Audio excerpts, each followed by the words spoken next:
say to yourself, I am more than my physical body.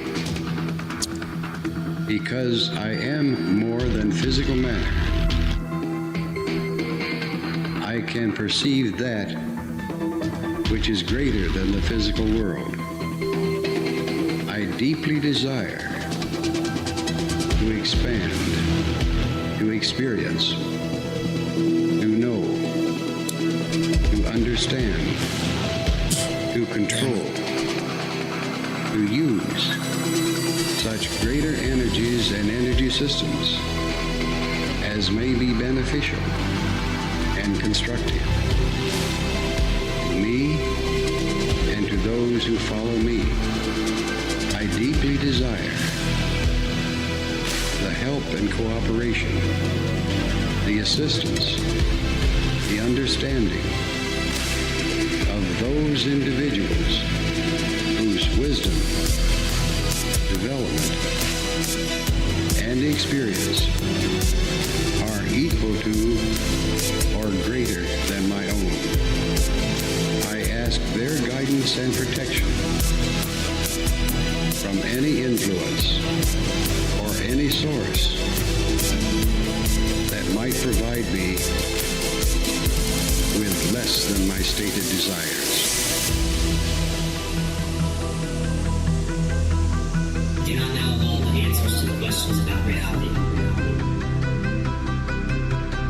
Do not claim to know the ultimate truth about fire.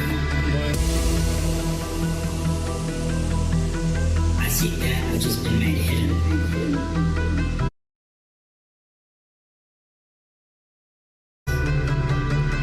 I'm the void one. Boy.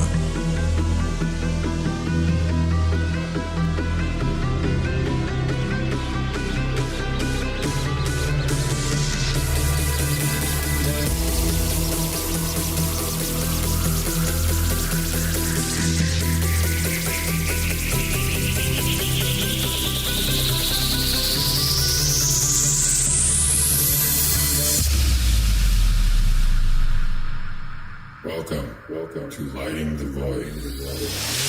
All broadcasting live from a shack on a hill in the Mossy Creek bottoms of Cane Creek, Arkansas. This is Lighting the Void live here on Fringe.fm. We're live on Fringe.fm, YouTube, and all the places that Fringe FM broadcast this live broadcast. It is Wednesday, October. I don't know what day it is. I'm sorry. Wednesday, October the 16th. I'm sorry. I'm late. What's up, Sudi? What's up, Dan? What's up, Cosmic? What's up, Sir Wolf? Fox 7, good to see you. Gypsy Jenny and all the lurkers out there. Make sure you say hi to everybody. It's a good community to say hi to. So it's official. It may not be. I just want you to know, I've been up since 7 this morning because today's my day off. I got to get up at 3:30 tomorrow, but today's my day off. So I was up at 7 working on the Fringe FM podcast clips, like all kind. You would think I used to be good at this. I could do it like fast, you know. Maybe I need to get back into podcast editing again because I used to do it quick. But it took me all day to edit the first episode of Fringe FM. Now, I've submitted Fringe FM, the new podcast, to all of the podcast players. I don't know where it's going to be up at, but I do know it's up on the website at fringe.fm. So that is a conglomerate of all of us. So anybody that wants to be a part of the show can be a part of the show. That doesn't mean that you're going to get the part you want, but you could be a producer. You could put content on the show. You could do artwork. You could do segments. There's a section on the website where you can put stuff into the show that you want. Even the live stream, there's like a dedications thing for the live stream. It's pretty sweet. So hopefully after about 3 or 4 episodes, people will start picking up what we're putting down over there at the radio station and start smelling what we're stepping in. Or wait, you'll be smelling what we're stepping in. Yeah. So yeah, I got through doing that. And also, what's up, Dutchie? MJ? Grant gets out. We got to make that we got to make that a t-shirt. You guys are keeping me on my toes, aren't you? For sure. I could tell you're doing that. Tanisha, thanks for subbing. And also, I want to thank, how do I do this? Yeah, Dan, for getting a level 3 membership on the website at ltvpodcast.shop. Now I have to put out some content, right? Some behind the scenes stuff. But yeah, my life is busy. I like it. Usually hear people complain when their life's busy, but I like it. I got a side job. I got this show. I've got Fringe FM. I'm swapping motors out. I'm getting up at 3:30 in the morning, like every, other day. I walk to work. It's freezing outside. There's a lot to bitch about, but here's the thing. I've never had this much energy in my entire life. Isn't that weird how that works? It's like an alchemical thing. The more energy you give, the more you get. So, lots to bitch about. But it's no fun to bitch, right? And the cat's going crazy. I might literally have to get up and cage the cat. I don't know what he's doing, but he's running back and forth, just tearing stuff up, bouncing off the walls. There's nothing here to attack. Nothing. But he's attacking everything for some weird reason. So yeah, I thought about playing the new podcast episode tonight on the show because it is about out-of-body experiences, but I don't know. I'm gonna have you guys go seek that out. Oh my God. I've never seen him this crazy. I don't know. Is it a full moon tonight? Is that what it is? Stop it. It's got to be a full moon or something. He's bouncing all over the place. So last night where we left off talking to Gareth about his experiences when he went under. So Gareth went under, and then he came back and he said that he had talked to some aliens and stuff. Now remember, Gareth has got ALS and sometimes he has episodes, okay? And when he said he don't remember anything, but when he came back to consciousness, some crazy stuff started happening. And I couldn't find the voice that I had for him. So we're going to see how this goes, and then we'll get back into Vuldoon. But what I want to do is try to catch up with our conversation with Gareth. So please stop, Leo. Stop. I don't know what's got into him. He's starting to freak me out because he's giving me that weird look like he's going to jump on me,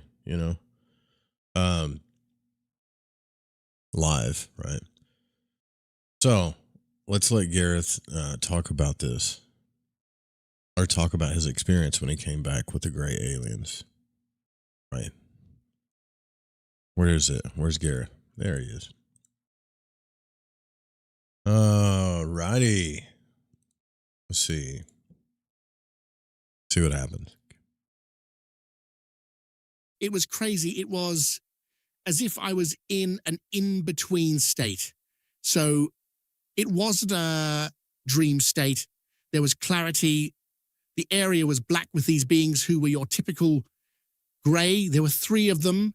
I also remember it as if it was real and not a dream. I always thought I'd be terrified given my fears of dying, but I was pleasantly surprised by how strong I was. I was a completely different person, knowing that I was powerful and that nothing could hurt me. If it was a dream, then it was the strangest one yet. Really? So that's pretty crazy, man. And then Gareth sent me a picture of the books that he got, the books that he ordered. He wasn't playing. He actually did order the book. So he ordered, let me blow this picture up. Journeys Out of the Body, Gates of the Anunnaki by Jason Quitt, because we had him on, I think. The Hidden Universe by Anthony Peake, and You Are the Placebo, Making Your Mind Matter by Dr. Joe Dispenza. Hell yeah, man. Richard's got a busy few weeks ahead of him. Have a great weekend, buddy. Now, so that's the books that he's going to be reading. And I didn't hear, so I asked him, how's Richard's reading coming? And I didn't hear anything from him until May the 31st. And then I got this response. Remember, he's a part of us too, right? So Hey, Joe, it's great to hear from you. Sorry about the delayed response, and I've been a little unwell these past couple of days. And then Richard's starting to read to him the books, which is fantastic. I take it. And I think We have started with You Are the Placebo.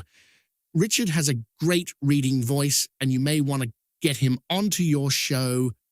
I've bought so many books, I can't keep track. that's so cool. That's pretty cool. I wish I had someone to read to me. Don't you guys wish that you had someone to read to you? Snoogans. Anyways, we'll get back with Gareth. Anyways, let's pick this up. Sudi canceled my Future Forecaster sub. Better value spent here. Oh, did she? What is the Future Forecasters? What is that? Is that another YouTube channel that you're a part of? People always laugh at me because I don't really get a chance to watch I don't really get a chance to watch a lot of other stuff. I really don't. So what were we talking about last night before? Oh my God, my heart.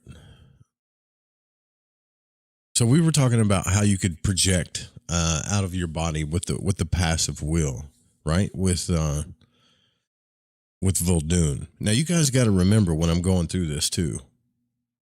Yeah, I know. That was a joke. You picked up on that, huh, Cosmic?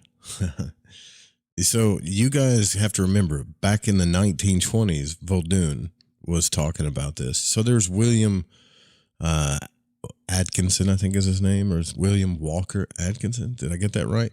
And then there's this Vuldoon guy in the 1920s. I would have loved to live in the 20s, by the way. Would have loved it. I got a weird feeling something stupid's going to happen tonight. But anyways, it couldn't have been easy for him. I mean, I know it was hard on Monroe. Monroe was scared to put his stuff out in the 50s, 60s, and 70s. He was afraid that people were going to judge him. But can you imagine talking about this back in the 20s?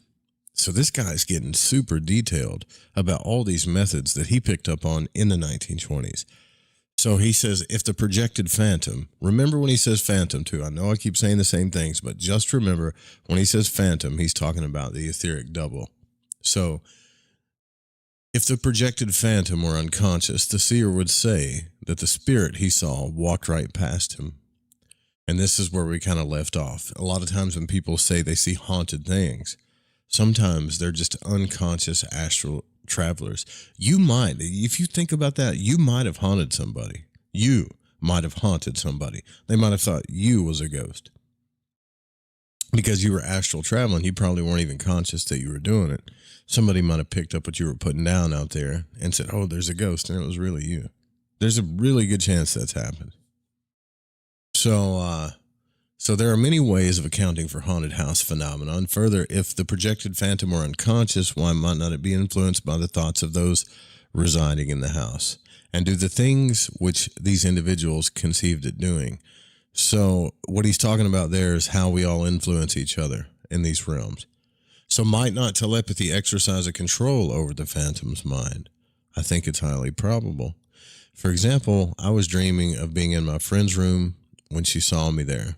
Remember that story with the brush and stuff that we talked about? Might not her mind have instigated the dream which I had of being there in my mind? In any case, that is what happened on the occasion, and she stated that I came into the room through the wall just as she was about to go to sleep, and that I paid no attention to her as I walked about the room, finally passing through the wall again. As time passed, with the cares and duties of everyday existence, our experimenting dropped into insignificance. So we talked about that last night, and then he says, why not do this experiment with somebody that you know? You can do this. Then the greater the affection that you have for a person, the more this experiment's going to work if you do it with somebody. Your will and desire to come back to that person, whether it's him or her, visualizing yourself moving upward and out of the physical body just as you're entering sleep. Another factor which will aid in this experiment is the astral body is under the inclination to move back to the place where it's in the habit of residing, and also moves with much more ease from a strange place to a familiar place. Now here's some true ghost stories, and this is where we stopped. One evening, let's see, I have taken the following accounts which are similar to those which I have just given from Carrington's true ghost stories. Here's the case of this nature experienced by the English investigator, the Reverend William Stainton Moses, who corroborates the following account, which is furnished by the agent. So we're telling a story within a story. One evening I resolved to appear to Z at some miles' distance. I had not informed him beforehand of the intended experiment, but retired to rest shortly after midnight. My thoughts were intently fixed upon Z, with whose rooms and surroundings I was quite unacquainted. I soon fell asleep and woke next morning unconscious of anything that had taken place.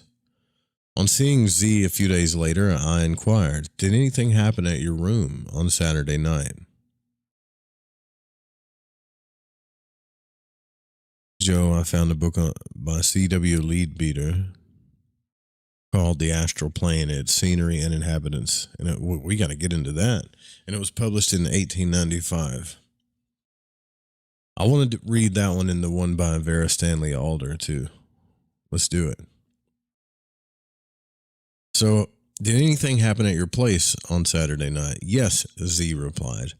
A great deal happened. I'd been sitting over the fire with M, smoking and chatting. About 12:30, he arose to leave, and I let him out myself.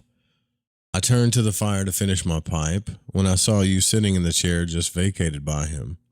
I looked intently at you, and then took up a newspaper to assure myself that I wasn't dreaming. But on laying it down again, I saw you still there, and while I gazed without speaking, you faded away. Now, some occultists would contend that the foregoing case might readily be accounted for as a thought form, that is, that the will of the person who determined to appear was so powerful that it created his form at the place.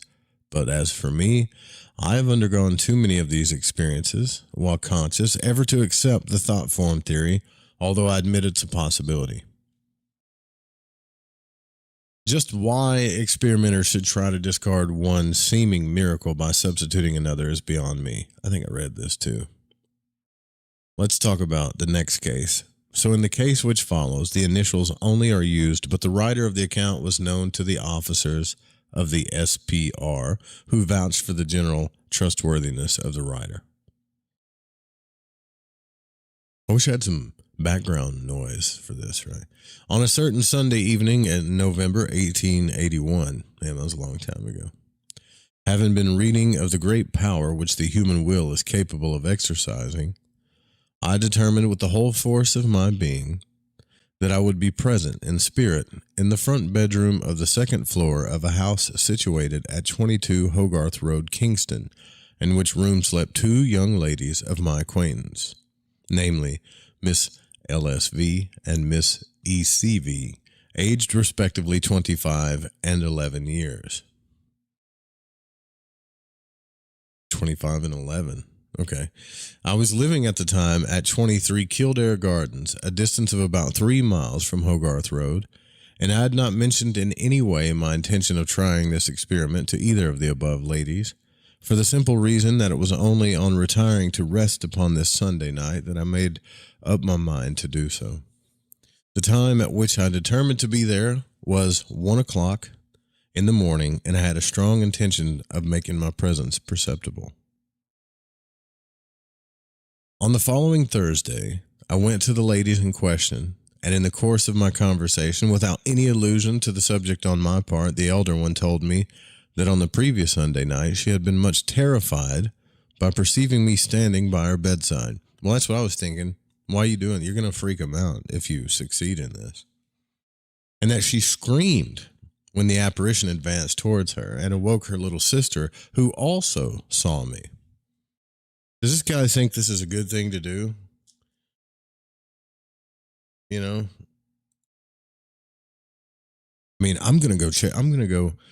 I didn't tell these girls that I was going to go haunt them, but, you know, I decided I wanted to go haunt these girls anyways. They're going to freak out, man, you know? Anyways. So she screamed when the apparition advanced towards her, which was me, and awoke her little sister, who also saw me. I asked her if she was awake at the time. She replied most decidedly in the affirmative, and upon my inquiring the time of the occurrence, she replied, about 1 o'clock in the morning. This lady, at my request, wrote down a statement of the event and signed it. Mr. Gooney, one of the authors of Phantasms of the Living, became deeply interested in these experiments and requested Mr. B to notify him in advance on the next occasion when he proposed to make his presence known in this strange manner. Accordingly, March 22nd, 1884, he received the following letter. Dear Mr. Gurney, I'm going to try the experiment tonight of making my presence perceptible at 44 Moreland Square at 12 p.m. I will let you know the result in a few days. Yours very sincerely, SHB. The next letter, which was written on April the 3rd, contained the following statement prepared by the recipient, Miss L.S. Verity. On Saturday night, March 22nd of 1884 at about midnight, I had a distinct impression that Mr. SHB was present in my room, and I distinctly saw him being quite awake. He came towards me and stroked my hair. What a creep, man. I voluntarily gave him this information when he called to see me on Wednesday, April the 2nd, telling him the time and the circumstances of the apparition without any suggestion on his part. The appearance in my room was most vivid and quite unmistakable. Miss A.S. Verity also furnishes this corroborative statement. I remember my sister telling me that she had seen SHB and that he touched her hair before he came to see us on April the 2nd. I told you guys this was real. You can turn into a ghost. Although, I wouldn't do this, like now he's writing letters and saying, okay, you know, it's cool. But if you're going to walk into a girl's room, especially one that's 11 years old, I think it would probably be a good idea to tell them ahead of time and possibly get the permission of the parents, or you probably shouldn't be doing it anyways. That's kind of freaking weird. But I don't know how people were in the 1800s, so whatever. It's weird to me. All right, so the agent's statement of the affair is as follows. On Saturday, March 22nd, I determined to make my presence perceptible to Miss V at 44 Moreland Square, Notting Hill at 12 midnight. And as I previously arranged with Mr. Gurney that I should post him a letter of the evening on which I tried my next experiment, stating the time and other particulars, I sent him a note to acquaint him with the above facts. About 10 days afterwards, I called upon Miss V, and she voluntarily told me that on March 22nd, at 12 o'clock midnight, she had seen me so vividly in her room whilst wide awake, and that her nerves had been much shaken, and she had been obliged to send for a doctor in the morning. Oh, wouldn't that still freak you out, though? It would still freak me out, even if I expected a person to come. Can you imagine that? I mean, can you imagine that? Like, okay, someone sends you a letter and says, hey, I'm going to turn into a ghost and I'm going to enter your room at midnight on this day. So you stay up till midnight or whatever on that day. Even if that, it's almost like if that person comes in the room, it's going to freak you out even more if it were to surprise you, I would think, you know. Okay. Now, experiences such as these might be passed off as telepathic hallucinations.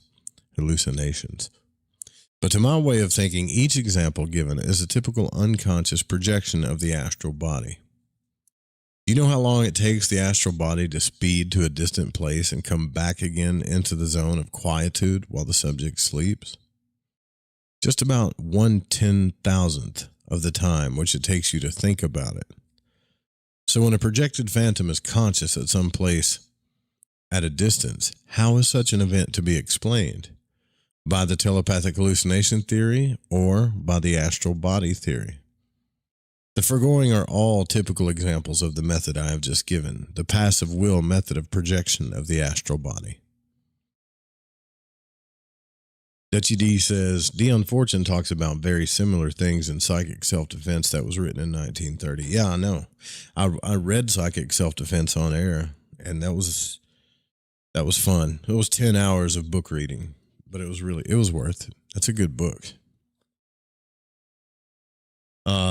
Through passive will, imaginative will, many of those who have been classed as dreamers have performed very unusual feats, some good, some bad. The fact that they were dreamers has been pointed out emphatically.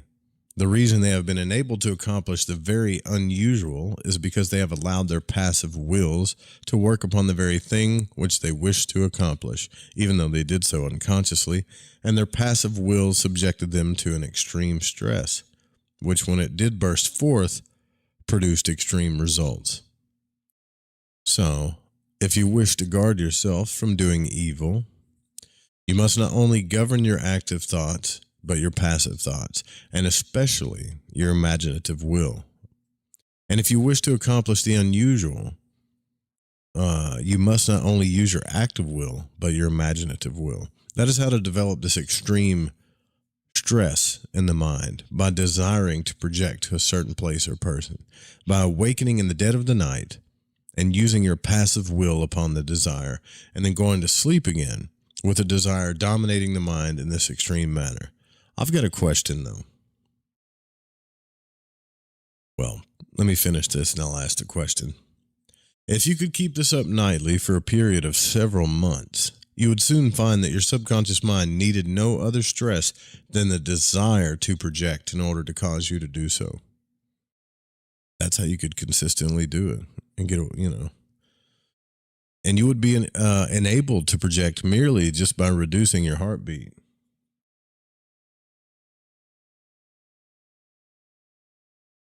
Every time you do this upon retiring for the night and thinking about the place or person to whom you wish to be projected.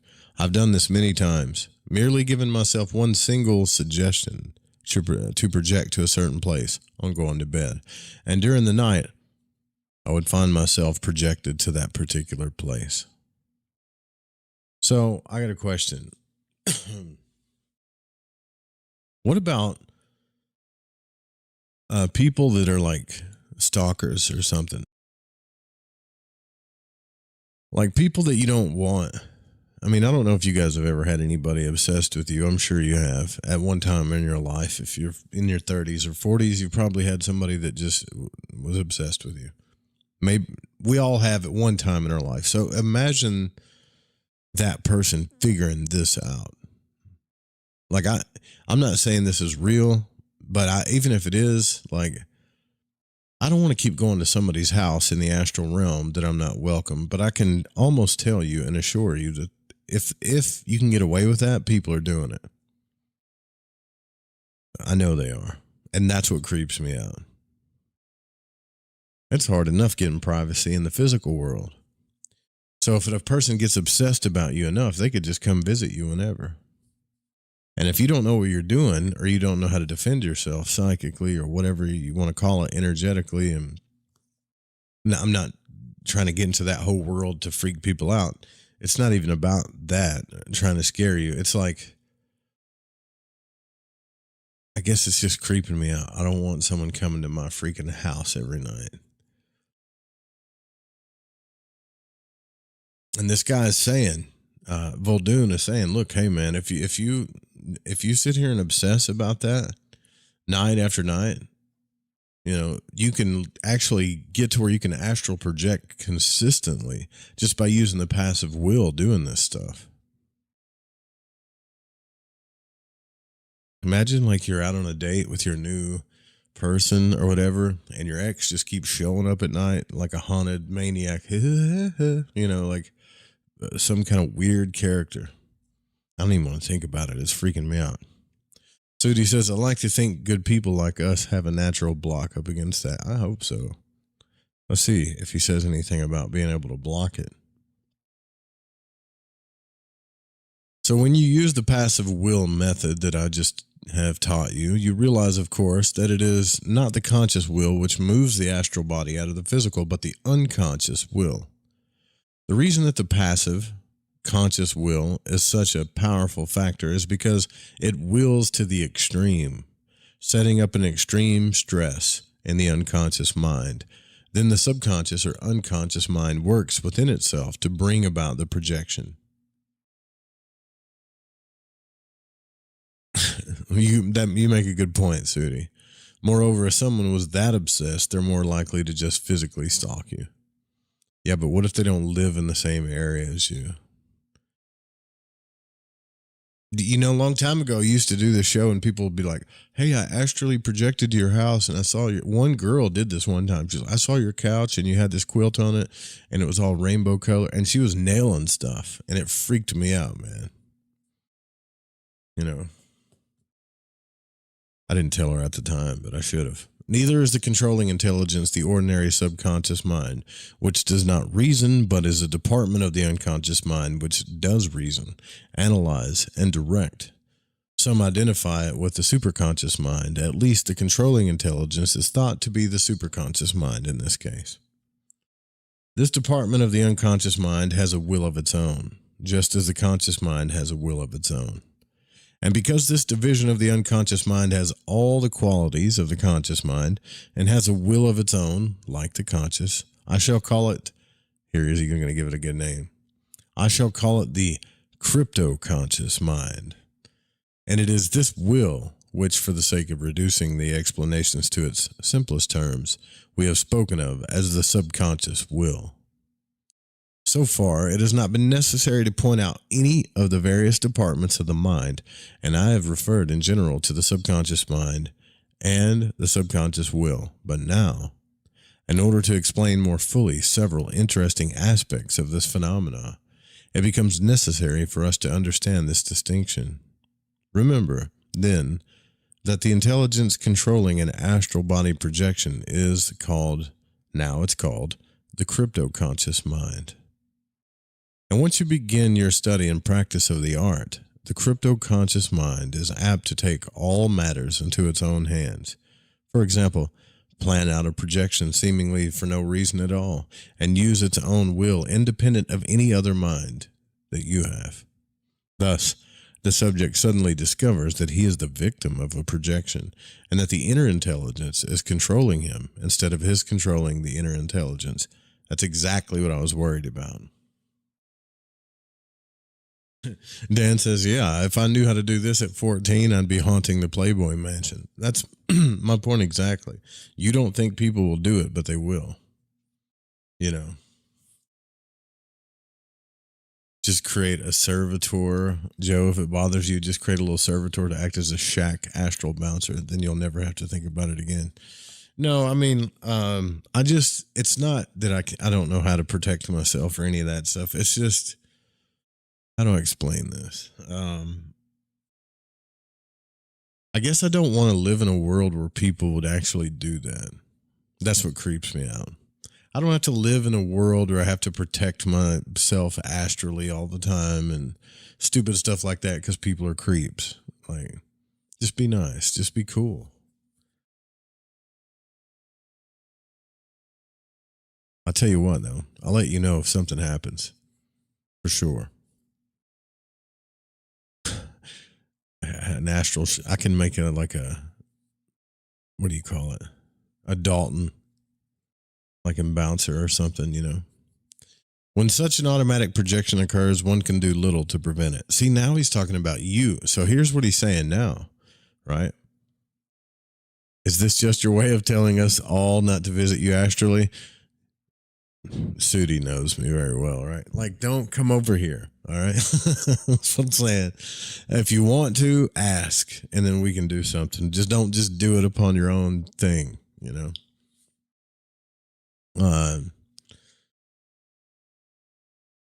And if you do, don't tell me. I don't want to know. So, when such an automatic projection occurs, one can do little to prevent it. One occultist has grasped the significance of this condition, for he says, writing upon the subject, during development, the astral seems to get a will of its own and may go ahead too fast, even without the person knowing it. Here, then, is another cause of so-called spontaneous projections being practically automatic. Now, here's what he's saying, though. He's already moved into a new thing, right? So he's already moved into like a thing that's saying, hey, if you start doing this enough, your astral body will start projecting out of control. Like it'll start going places and doing things that you're not even in control of it if you're not careful. See. When the crypto-conscious mind does execute an astral projection automatically, the laws attributed to ordinary projection, stress, incapacity, etc., seem to be of little import. The force exerted upon the astral body is so powerful. Now, I've experienced this type of astral projection when no physical incapacity was present in full daylight, without quietude of environment, and when lying upon the front of my body. Several times before, I've stated that the controlling intelligence during an astral projection seems present in the very air and the astral cable somewhere, I know not where. What's up, Jane? Yeah, I haven't seen Jane in a minute. Jane was here last night, though, right? I think.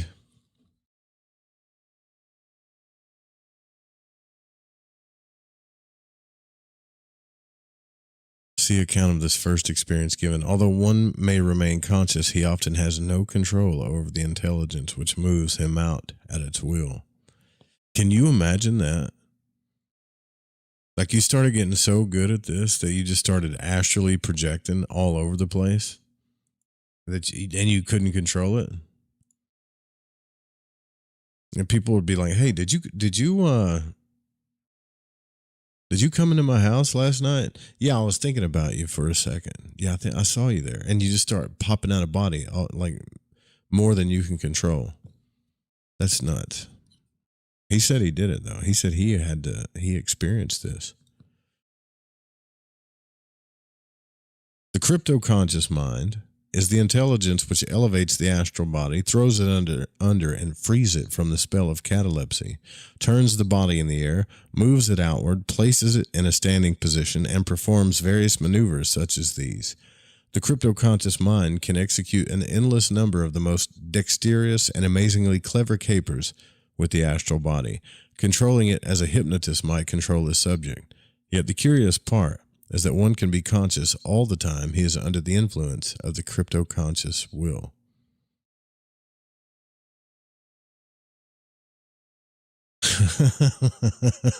I just astrally projected all over the place. Forgive me. Yeah.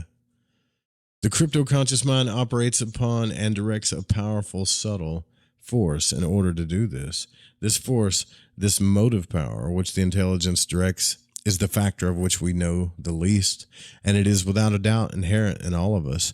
If we could once discover it, explain it, understand its constitution and nature, we should make a great stride forward in the explanation of many unusual physical phenomena. Raps, bangs upon the wall, telekinesis, weird stuff, probably is all explained by someone's crypto-conscious astral body. Right. Crypto-conscious manifestations often credited to phantoms of the dead. This is probably another thing that gets passed off as like haunted houses and stuff. With many mediums, the crypto-conscious mind operating upon this hidden force does curious things, such as producing physical manifestations. Say what now? The power is in the medium and is directed by the crypto-conscious mind, while, quote, spirits from the other side are credited while producing the phenomena. Even the medium himself does not realize that the intelligence behind the manifestations is the crypto-conscious mind. I know of nothing which acts more cunningly than the crypto-conscious intelligence when it has one under control, even doing extremely comical things. And it's my belief that the crypto-conscious mind often produces effects which amuse sitters just as they would like to be amused and haunts a place with raps, etc., merely just because human beings residing in that place expect to hear or see manifestations. And all this would be mere hallucinations. You understand? What in the hell are we talking about here? This is a new one for me. Never heard of this before. Is this almost like having an astral travel Tourette syndrome or something? Like once you start, if you're not careful with the passive will that this crypto conscious, you just start. I mean, am I following this right? Oh, damn. I'm going to be late for the top of the hour thing. I don't care. I want to finish this. Earthly beings can haunt a house in which they live. They can hear and see physical manifestations which they attribute to spirits, but which are produced by their own crypto-conscious minds operating upon this hidden force. And they will say, "We did nothing to produce these manifestations, therefore other spirits must have came and haunted us." However, be not deceived. Spirits too can produce similar manifestations, haunt houses, etc., but we must not blame everything upon the dead. It is also probable, I believe, that many messages given by a controlled medium and assumed to come directly from spirit friends, are given by the crypto-conscious mind of the medium. It is not going too far to say that the crypto-conscious mind may even represent a departed friend while given the message. Dude, this is Halloweeny for sure. Is it not? I remember a time when I was a kid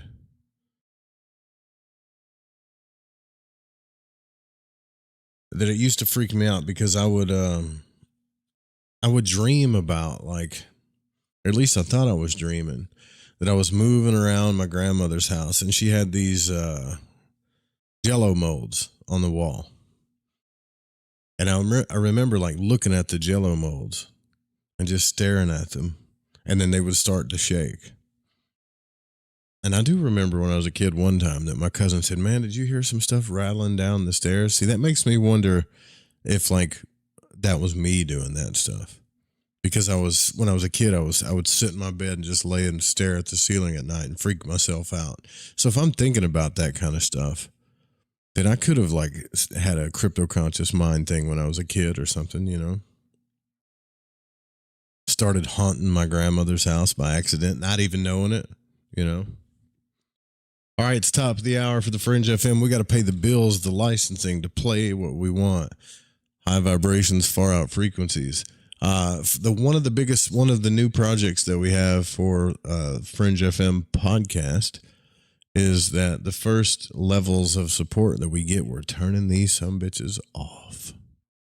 There is an amount we can pay to Live 365 that will let us turn those commercials off and still play whatever the hell we want. And I think it's like $140 a month or something like that. So we got to get to that level of support. The Fringe FM podcast episode 1 is out. It's about the out-of-body experience. The whole crew's there. And then we're going to have another... I think our second show is going to be it's going to be a Halloween show. I think we're going to do an audio drama, actually. Grab some coffee, grab a smoke. 4 minutes tops here. Time to pay the bills.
Belgium, and you're listening to Lighting the Void with Joe Roop.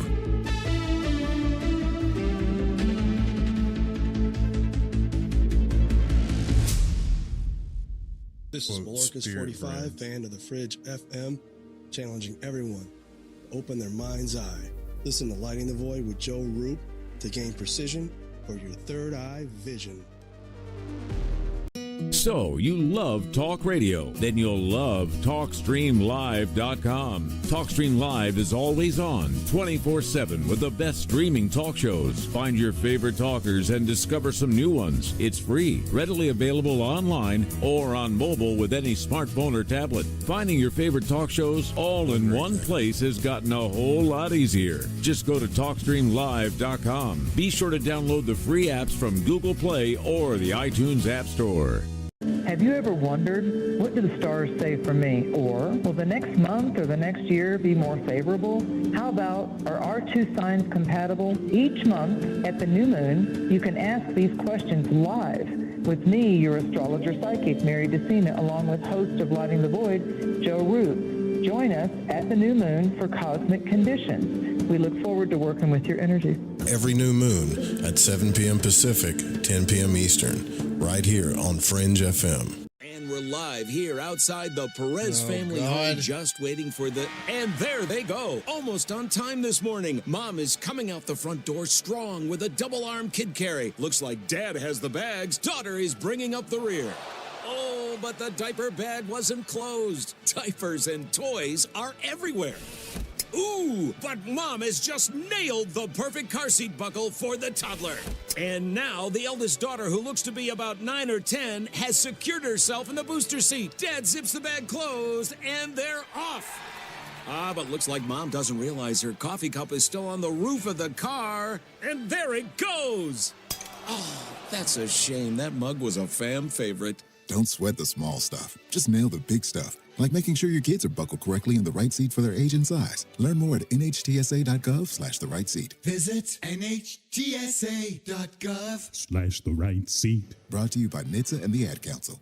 Whatever. Look through your children's eyes to see the true magic of a forest. It's a storybook world for them. You look and see a tree. They see the wrinkled face of a wizard with arms outstretched to the sky. They see treasure in pebbles. They see a windy path that could lead to adventure. And they see you, their fearless guide through this fascinating world. Find a forest near you and start exploring at discovertheforest.org. Brought to you by the United States Forest Service and the Ad Council. From the Kingdom of Arkansas, you are listening to Joe Root and Lighting the Void, here on the Fringe FM.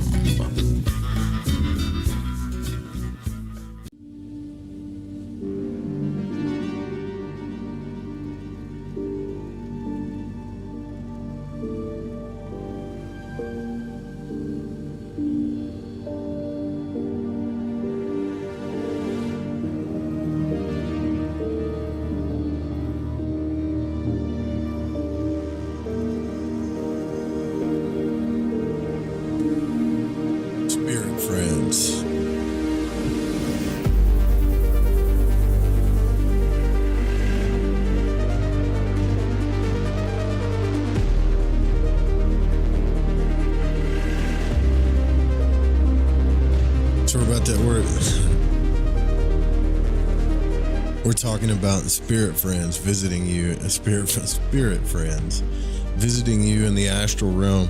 This is pretty Halloweeny, I gotta say. First time I've ever encountered anything like this, and I mean it. I study a lot of books on astral travel, things like that, and I've never heard of ever. This is the first time I've ever heard of the crypto-conscious mind, or visiting, I guess, your crypto-conscious astrally projected body taking over and doing things out of your control. So if I was to give any advice, if Vuldoon is telling the truth here, then my advice would be careful about what you're sitting around at night thinking about while you're going to bed. Probably half or more than half of what we call hauntings or spirits or whatever we see They're probably just people astrally projecting. And some of them, according to Vuldoon, might be some spirit friends, right, visiting you. Somebody might be thinking about you, and the next thing you know, they just show up. Right. Joe would be good at audio dramas. We're doing an audio drama for Halloween, actually. I hate to give that away, but I might as well tell you. I can't keep secrets very well. Unless they're, secrets, like big ones. That's not a very big secret, though. I think I already talked about it.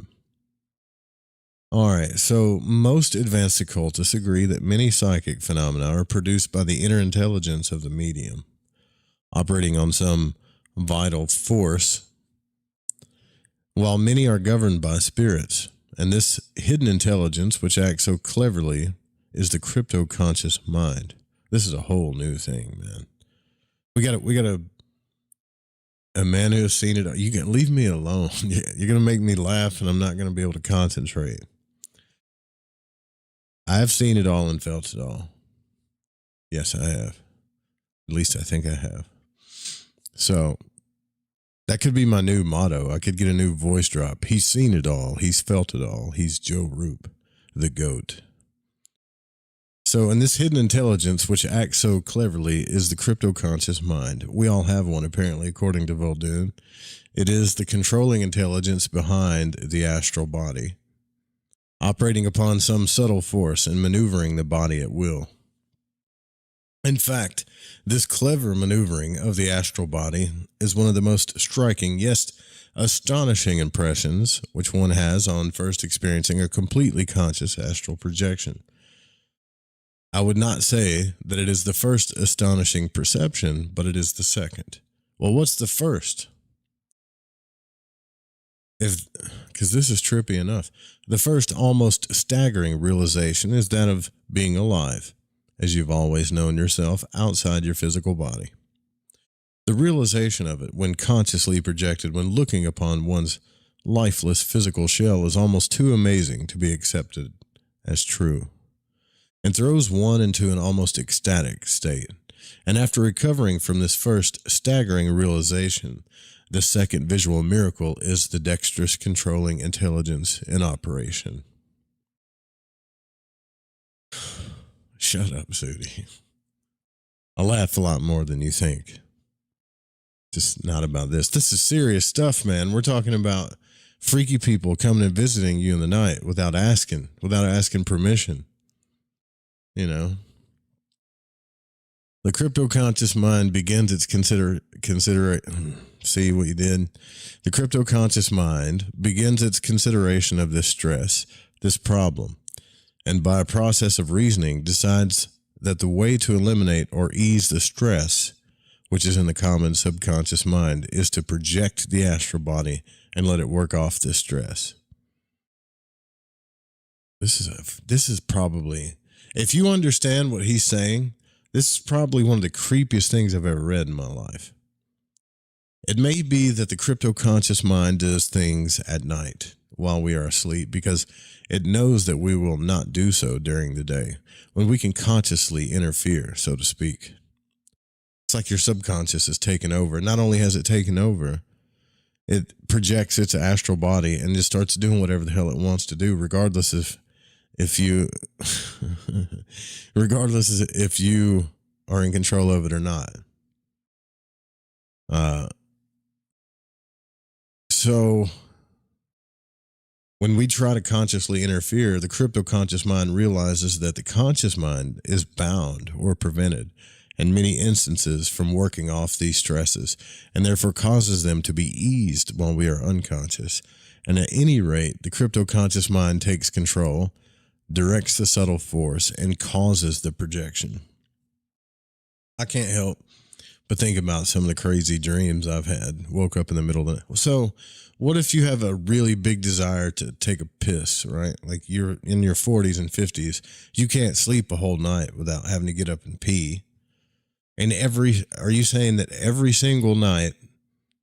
Because sometimes I'll have dreams about peeing because I got to pee so bad, and then I'll wake up and pee. So if I do that enough nights in a row, Is my astral body just going to get out and start going and peeing for me without me being able to do anything? Like, is that what you're saying, Vuldoon?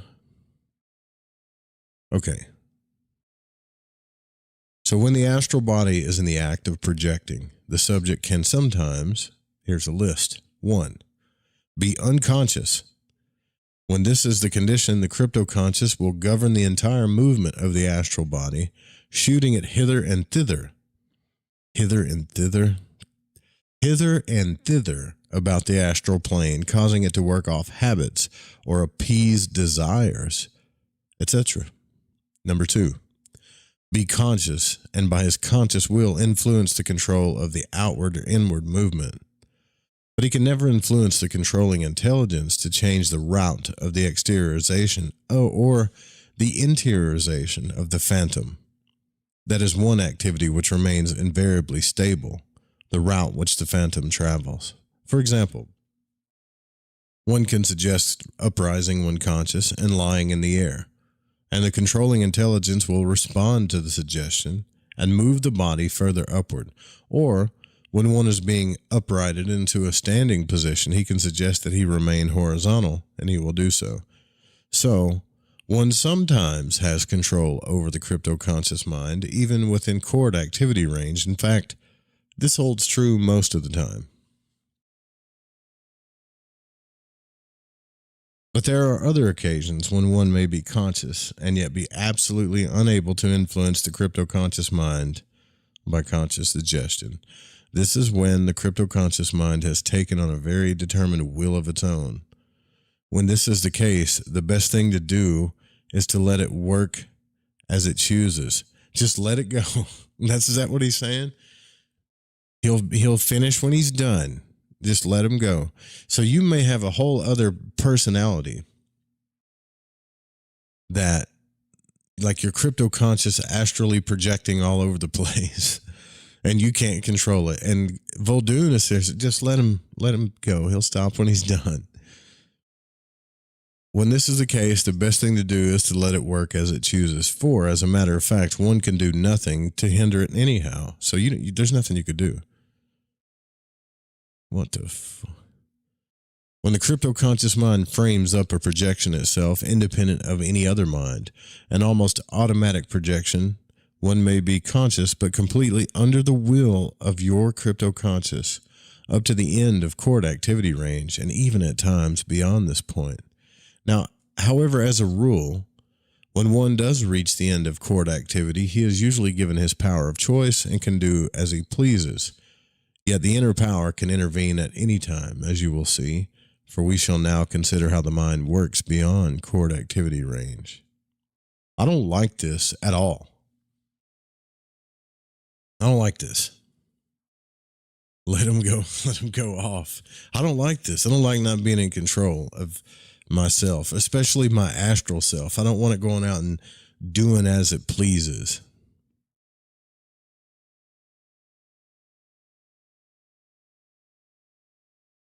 That worries me a little bit. Jamie says, visiting my childhood home this week, and every night I have dreamt about someone who has died, all of whom I love very much. It feels very Day of the Dead. Whoa. Yeah, that's kind of weird, man. Could be a good thing. Could be something that you're trying to let go of too, though. Or maybe the energy's still there. You know. I'm too much of a control freak for this, man. I'm pretty good at controlling things that aren't controllable too, I would say. You know, I consider myself a strong person. So when he says things like, just let it go because there's nothing you can do about it. That would be cool if it was like a pet or an animal, but he's talking about a part of yourself. You know, sounds a bit diabolical. Like the advice might be a bit diabolical. Don't kink shame your astral desire body. No, I'm not kink shaming my astral body. I just don't want it doing stuff. Like, what if it goes out and like haunts somebody and I don't want it to freak somebody out?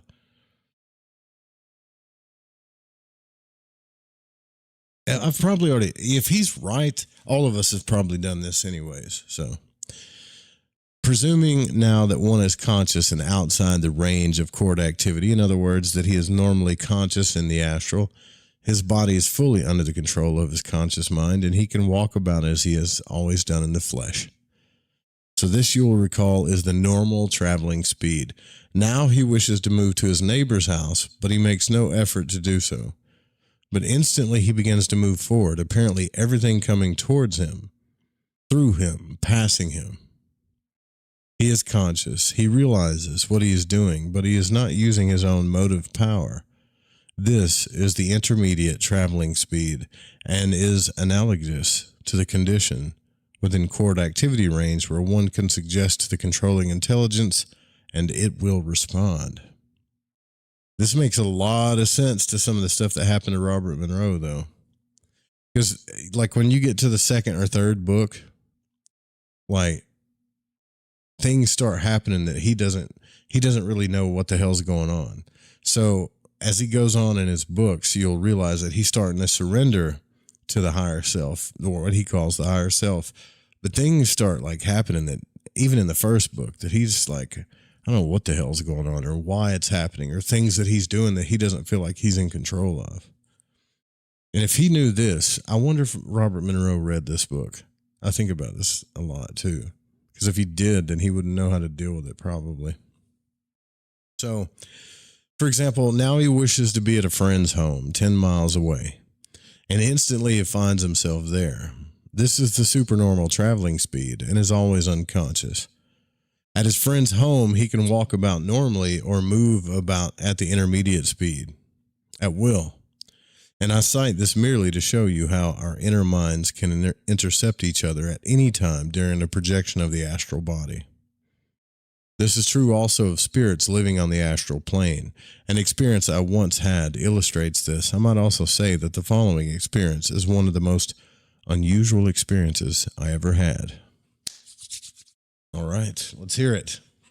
Because if the previous one wasn't the most unusual thing, then this has got to be good. Right? Alice on the Moon says, monsters of the id from the movie The Forbidden Planet. Yeah. Monsters of the id. That's kind of what it... Yeah, that makes sense. A superconscious projection. I call this experience a superconscious projection, for a reason which will be obvious when you have finished reading it. It was one of those strange... Oh, I like how he starts this. It was one of those strange moonlit evenings when the very atmosphere seemed filled with a weird quietude. It was in the summer of 1924. I had left home shortly after the evening meal and had gone down to the village. Nothing seemed to interest me that night, and I seemed under the spell of some indescribable loneliness. I walked up one side of the street and down the other, and eventually came to rest upon a bench which stood in front of the garages. And there I sat for some time, wondering and thinking of the whys and wherefores of life. And I recall looking up many times at the bright beaming moon above, and feeling very angry with myself to think that I could not fathom it all. Finally, in disgust, I went home, entered my room, locked the door, and flung myself across the bed. What a wuss. What is he just sitting there thinking, what is this life all about? What's going on? Why can't I control it? I'm going to go home and throw a fit. That's what it sounds like to me. Sorry, man, but those kind of questions are the stuff that like give me nostalgia. If I was looking at the moon, thinking about all, it would make me happy, not pissed. Whatever.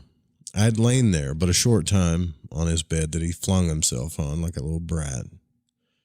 So I'd lain there but a short time when my attention was drawn to the fact that a sort of cool wave was passing over me, and that my arms and limbs seemed to be getting numb.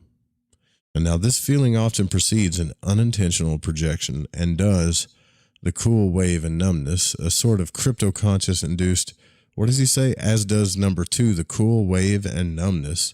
For example, a sort of crypto-conscious induced incapacity.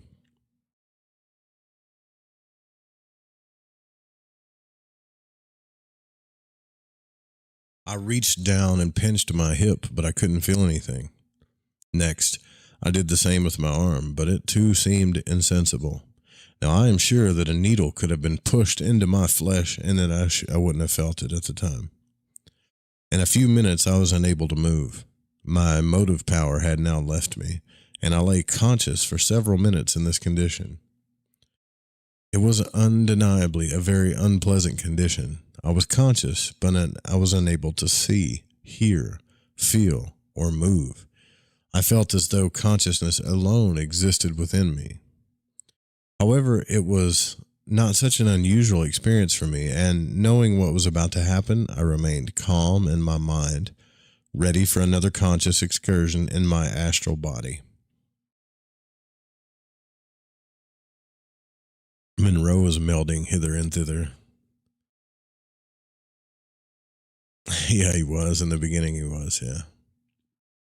I'm glad you're reading that book. Keep going. It gets more interesting. I was moved upward in the air, then outward to a distance of about 10 feet, where my sense of sight once more began to function.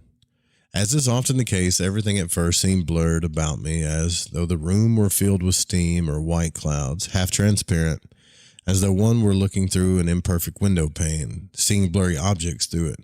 This is what happens when you get out of body sometimes, too. But this condition is but temporary, however lasting as a rule about a minute in practically all conscious projections. So presently I could see normally in the astral body, and from this spot I was moved by the controlling intelligence into the upright position and placed upon my feet on the floor of the room. Holy shit. Can you imagine that? So now he knows he's about to have an astral projection. He gets out of body. And for some reason, he does this like vertical to upright thing. He talks about it a lot. He was moved. He didn't say I moved. He said from this spot, I was moved. I was moved by the controlling intelligence into the upright position. So something made him go from horizontal to upright, and he's not even in control of it. And placed upon my feet on the floor of the room. Swaying about, as I have stated one often does through chord action, when I advanced outside chord activity range, I was once more free and normal, and walked through the house for a short time, then outside, and into the street. And no sooner had I got into the street than an almost bewildering scene surrounded me, and I found that I was in a strange house, and I didn't know where. I realized at once that I had traveled there at the supernormal speed, but why had I done so remained the problem. So I looked around, wondering if by chance the inner intelligence had shot me there for a purpose, for there were people in the room, one of them a girl about 17. Where's this going? Still, I could see no reason for me being there, knowing from my experience that if one does not use his own conscious will while projected in the astral body, his subconscious will begin to control him. So I reasoned in this manner. I will not try to see or understand why I'm here. I will just allow the crypto-conscious mind to move me about. So I relaxed my conscious mind, centering my thoughts upon being shown the reason for my landing in this place and these strange people. No sooner had I done so than my body moved, without effort on my part, to a position directly in front of the young lady who, by the way, was sewing upon a black dress. This is fucking weird. So something just moved him. Imagine you're like astral traveling and then something just moves you right in front of some girl sewing a black dress. You don't know why. Something just moved you there. But still, I could see no reason for my being there. So I went about the room again, taking visual notes of various objects. There seemed nothing for me to do but to go home again, wherever that was, for this flight, so far as I knew, had been purposeless. Just before willing that I should go back to my physical body, I took one last look about the place, outside and in, and saw that it was a farmhouse. Instantly, I was back in my own room again, looking down at my physical body, which still laid in the bed. As I've always been a little careful about extensive projections, I decided to get back into the physical, and did so, merely by willing that I should enter my body and move towards it. One has, in fact, difficulty in preventing interiorization if he approaches too near the physical body. Okay, so 6 weeks passed. I had almost forgotten about this experience, for it wasn't unlike many other distant projections. Then one afternoon, as I was coming home, I saw a girl get out of a car, which she was driving, and enter one of the neighboring houses. Immediately I recognized her, the young lady I had seen that night, 6 weeks before in the farmhouse when I had been projected in my astral body. My curiosity was immediately aroused, so I loitered about, waiting for her to come out of the house, for I knew she did not live there. And eventually she came out and walked to her car, and I lost no time in accosting her, saying almost bluntly, "Excuse me, but where do you live?" And to this I received the reply, "None of your business." She, of course, thinking me forward and impertinent. "Yeah, you're being creepy, dude. She's a 17-year-old girl, and you're just rolling up on her. Hey, where you live?" What the hell? However, I did succeed in talking to her, and in doing so, told her that I had seen her before and knew that what her home looked like, and even described it to her to convince her that I had seen her home. My description was so perfect that, on hearing it, she was not so aloof and began to talk more freely. Oh yeah, she didn't get creeped out at all. She thought it was cool. That doesn't make any sense to me.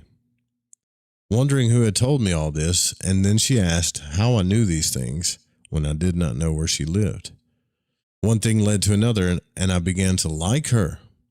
I have seen her many times since, have seen her home, exactly as it was in the conscious projection, which is 15 miles as the crow flies from my house.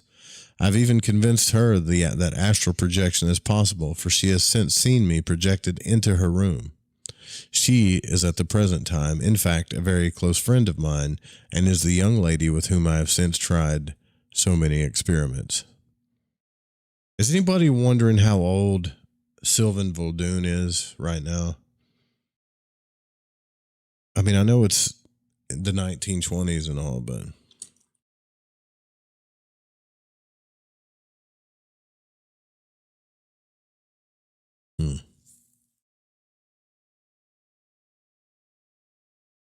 This worries me, because this is probably one of the creepiest things about astral projection I've ever read before. I'm not even going to take this in as a belief, because it might cause me to do something stupid like this, but I don't know if this is real or not. If any of you guys have, I don't know, if any of you guys have done this, like you astrally projected without, I guess, you being in control of it or whatever, just let me know.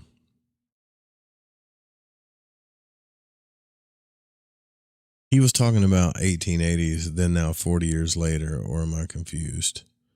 Yeah. Yeah, I don't know. Maybe he was talking about when he was a kid. Like when he was a kid, right? I don't want to go back and look at the details. Let's just say that she wasn't 17, though. Let's say you're not even a girl. What if you're a dude and some girl walks up to you and is like, "Hi, I know where you live." And you're like, "What? I've never seen you before in my life." "Yeah, you live at this house, and I astrally projected there while you were sewing." Ha ha ha ha ha.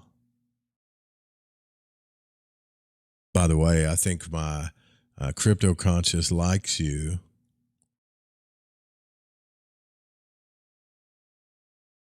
He must be a real suave dude or something. I don't know. If they're still actually talking to each other and they like each other, you know. Or maybe he's right. Maybe they were connected to begin with somehow, maybe through past lives or something like that. And then when he started talking to her, maybe they just knew each other. That could happen. Maybe. It just seems weird to me. So, although that I have stated that spontaneous projection does not exist, it is nevertheless true that the crypto-conscious mind can produce a projection of the astral body without being stimulated to do so. And although we may term this crypto-conscious automatic projection, it really cannot be considered spontaneous, any more than it would be if we performed an act after conceiving it in the conscious mind and carrying it out with any outside suggestion. When such a projection takes place, it is interesting to note how the intelligent mind within us acts very much like the conscious mind would act during a voluntary projection. It doesn't, so you're saying that you would have done the same thing? Is that what you're saying? So when we induce a voluntary projection, we know that passivity of the physical body is a very important factor, and we can induce this condition by heart control. Also, that in doing so, we often feel cool waves passing over us and notice that we are quite torpid. That story is old as time, yeah. If one is conscious at the beginning of a crypto-conscious, automatically induced projection of the astral body, one of the first noticeable symptoms will be this. You'll feel a cool wave, then a numbness of the arms and limbs, an exteriorization of sensibility often to such an extent that pain cannot be felt. And then next, you will find that the inner power has removed his motivity from him. Is this not similar to voluntarily induced incapacity? Voluntarily, we produce a completely passive condition of the physical body, not unlike that produced by the crypto-conscious mind when about to project the astral body. Okay. But how, okay. Look, I'm not trying to creep people out, but if you have,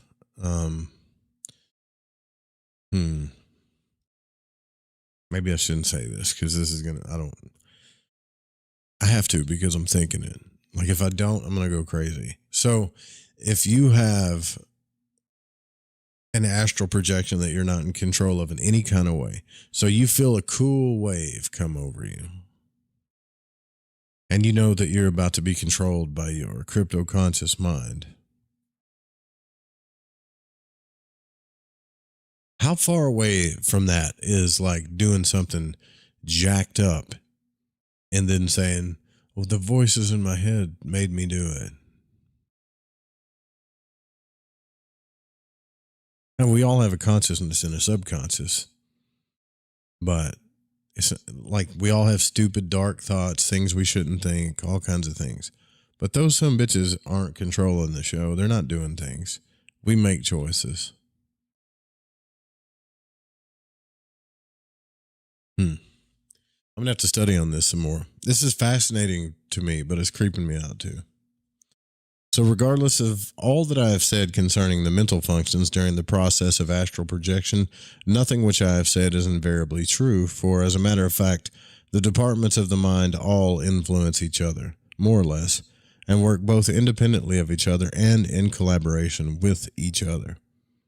So it would be well nigh impossible for anyone to state exactly how the various departments of the mind will function, even though he can, by study and experience, set down many important functions which do take place within those unfathomable realms.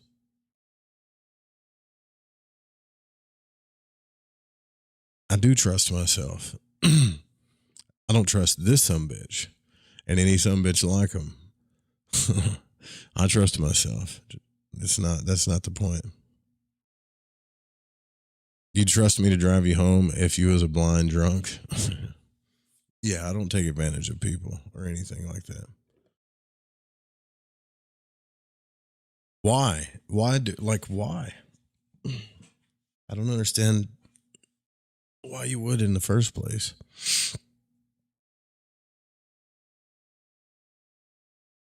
Okay, so after one has experienced even one single conscious projection, he will be convinced of the superiority. Oh, listen to this. After one has experienced even one single conscious projection, he will be convinced of the superiority of the crypto-conscious mind. However, he will also notice that while this mind controls him to perfection on some occasions, it is influenced by impressions from the other minds on other occasions. So right there, he just said, and this is what I think William Buellman, where we need to take some of his teachings.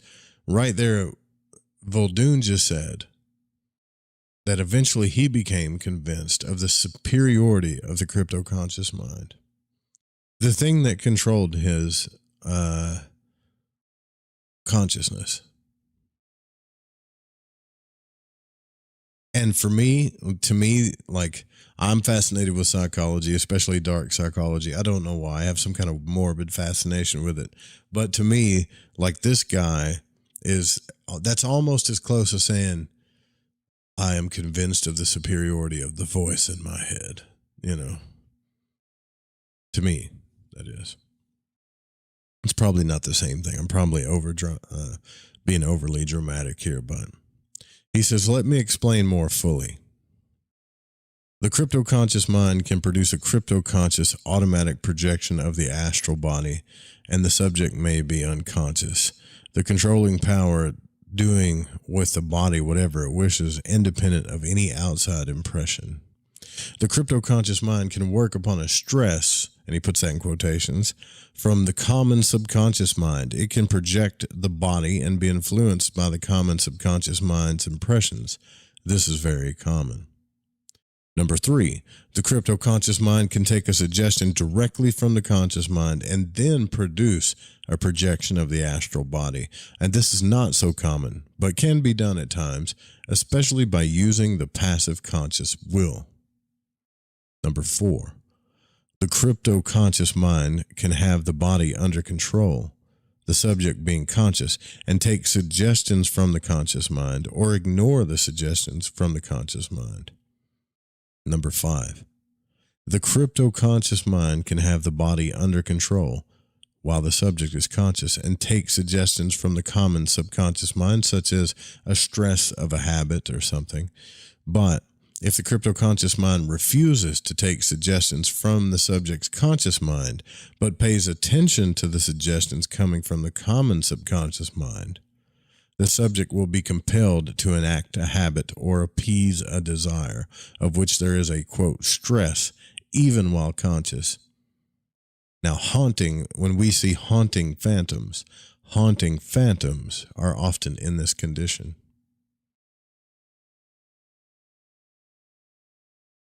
That's a good question, Dan. That would be the perfect message for the controllers to send in a poisonous fortune cookie to P. Diddy in prison.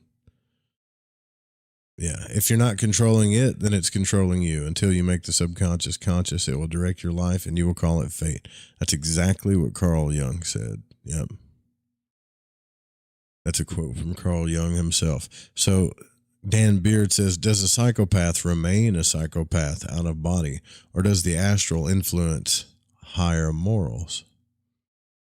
Well, in this case, what are you doing? Hold on just a second. Hold on. The cat's about to go crazy. Stop.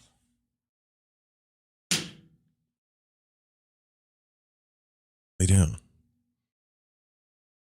Okay, sorry. Okay,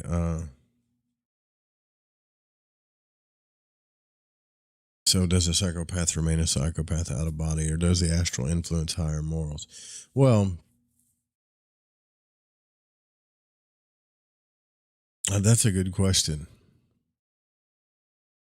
I mean, because according to Vuldoon, he's already admitted that this quote crypto conscious thing, it can take you could suggest to. It's almost like, let's say if you were talking to a psychopath yourself, and you were like giving it suggestions.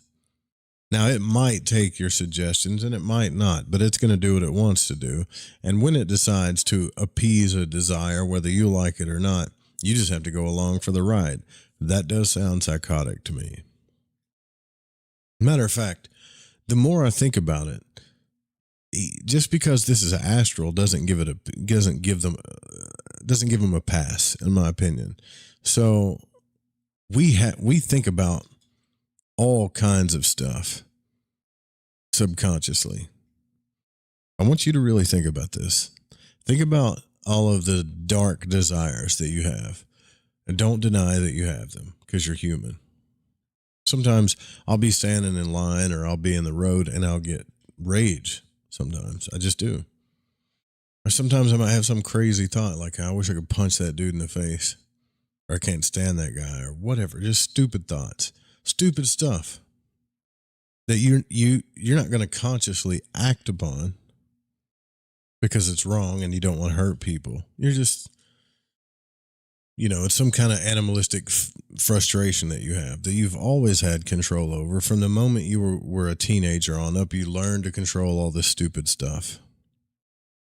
So at what point, I guess it depends upon the desire that you have. He hasn't really talked about that because there's little bitty desires, just desires that we have every day, hungry, happy, sleepy, horny, those kind of desires, or bigger, other desires that we need more money, need more gas, wish I could take a vacation, all that stuff.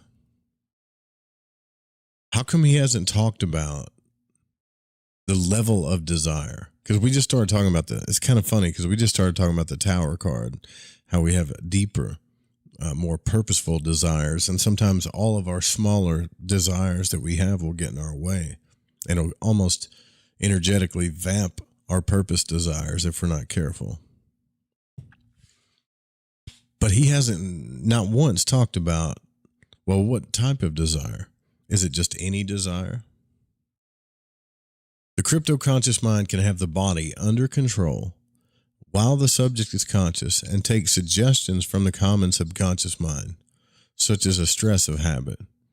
If the crypto-conscious mind refuses to take suggestions from the subject's conscious mind, but pays attention to the suggestions coming from the common subconscious mind, the subjects will be compelled to enact a habit or appease a desire of which there is a stress even while conscious. And then he goes on to say, this is what causes some hauntings. So the foregoing will give you an idea of the many different ways in which the minds work. However, the rule is that one is able to influence the controlling power by its conscious will most of the time during a projection which is conscious. In fact, the controlling power usually frees the subject after projecting him. So far as unconscious projections are concerned, what difference does it make? For we are then unaware of what is happening in any case. What the hell do you mean, what difference does it make? It's you. The crypto-conscious mind is doubtless responsible for many psychic phenomena, which I shall touch upon soon. First, permit me to quote another experience. Oh, God. This one's titled A Horrible Experience. And then there's a picture. Look at this picture. Do you guys want me to read this? Let me see if I can pull this up. I almost don't want to read this before I go to bed. Window capture. New window capture. Look at this.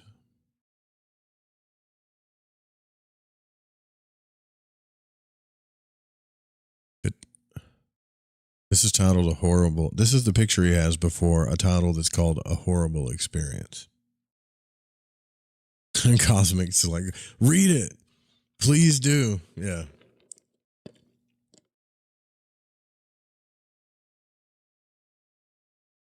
Can't stop meow. All right, meow. Let's see. A horrible experience. What is this? I can barely read. Let me see if I can zoom in. The departure of the astral body at death, according to clairvoyant Andrew Jackson Davis. I think that's what that says. Okay. A horrible experience. One day in the summer of 1916, a violent wind and rainstorm swept the locality in which I live. That is true, Sudi. That's probably really true. Any time, first off, any repression of desire is a bad thing.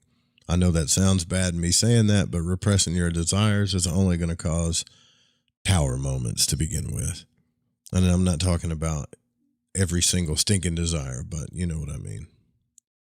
A violent wind and rainstorm swept the locality in which I live, and although its duration was but brief, Considerable damage was done. Buildings were wrecked, trees uprooted, power lines damaged, and large pools of water stood in the depressions of the ground. After the storm, the boy next door and my brother and I walked down the street to see the results of the catastrophe. We were walking along the sidewalk discussing the storm when about 3 blocks from home we came to a place where the electric power lines had snapped, one of the wires hanging from a pole directly across the street. We stopped, wondering whether it was a live wire. The ground was very wet, as was the sidewalk on which we stood, and I reached forward to move the wire out of the way. That is all I remember, for the wire was carrying a high voltage, and having no rubbers on my feet, I was immediately knocked unconscious. The boys told me afterward what occurred immediately after I touched the wire. I bounded vigorously forward. I was rigid and my face bulged as if ready to burst from blood pressure.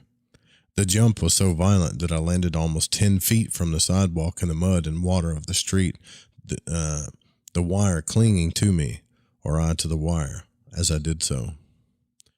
Of that I knew nothing, but I presently became conscious outside my physical body and saw it lying there. I saw it from my astral body. I could feel the terrible electricity passing through me, even as I stood some feet away from my physical body, which was in contact with the wire. And the terror, the pain, the feeling of that ordeal, just to think of it now makes me wonder how I ever could have stood it. I have no words which can describe the awful feelings which I underwent, while conscious in the astral body, my physical body still in contact with the wire. Although exteriorized from the physical body looking on, and feeling the agony, I could do nothing. I could not move my own volition. My arms and the astral body were held rigid, as if grasping a wire which wasn't there. Holy shit, that's freaky.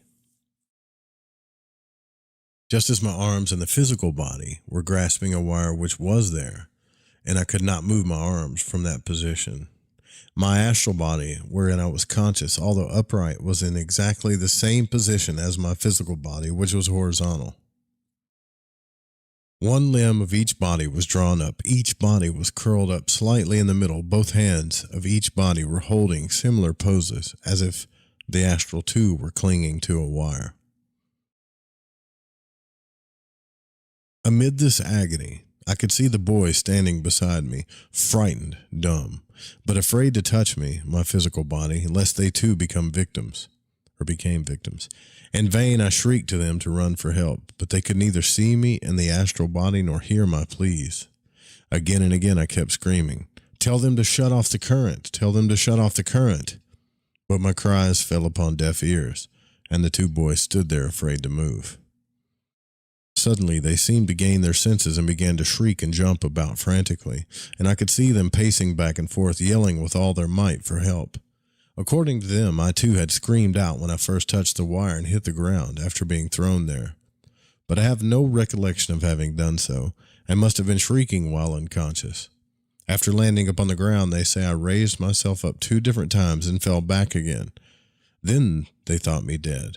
This must have been about the time the projection occurred, and I became conscious in the astral body. At any rate, I became conscious and found myself standing beside my physical counterpart in the astral body, and I felt the intense agony of being electrocuted as plainly as if I had been conscious in the physical body at the time. And it is only now that I realize that no words of mine can describe my agony of that day. It was as if pain were seething like steam from every cell of my body, and I was trembling in the astral exactly as the physical body was trembling under the current. There I stood helpless for several minutes, which to me were like so many years, and then, thank God, I could see people coming on the run towards the spot from all over the neighborhood, and I seemed to know that someone would get me out of my torment. There was M climbing a fence almost a block away, and he was one of my best friends. Over the fence I saw him come, then rush towards the scene. 2 ladies from the nearby houses were coming, and I knew them too, and there a man and his son were running towards me, the man carrying a hatchet. He had rubber boots on. This man reached down to pick up my physical body, and as he did so, I seemed to bound right back into it again, and was conscious there, as all the neighbors stood by looking on. Everyone whom I have mentioned in this account is still living and would vouch for the genuineness of this occurrence so far as the physical aspects are concerned. I have omitted their names for the reasons that they might be opposed to having them appear in the book of this character.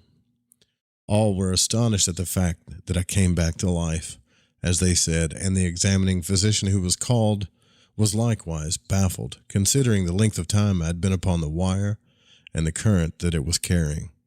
The spectators, in fact, presumed that I had been dead for some time. The boy stated that about 10 minutes had elapsed from the time I first touched the wire until I was taken from it.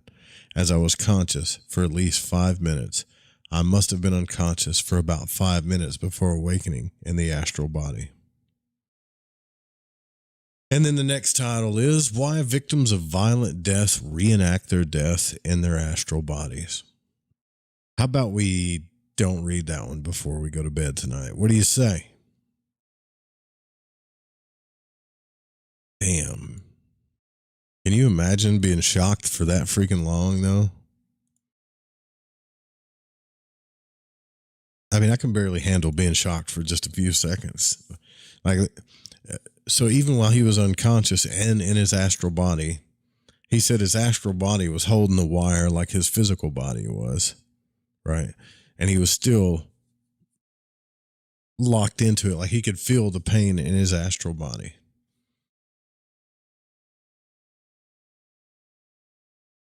Can you imagine that?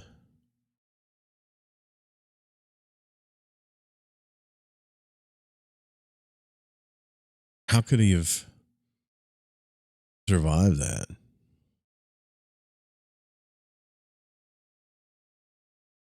Susie's like, read it. I got to go to bed, Susie. I got to get up at 3:30. Don't you do it. Do not jump up here.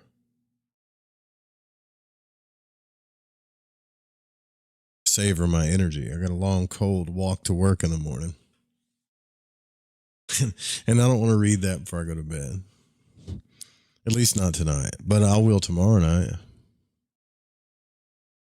He jumped up here anyways. Don't. It's time to go to bed. All right.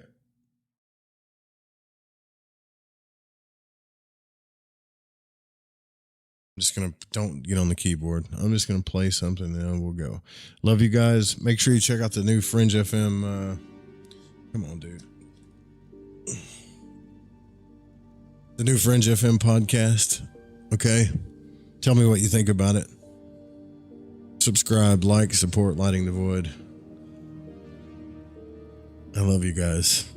We'll be back tomorrow night. Same time, same channel. Night night. Sweet dreams.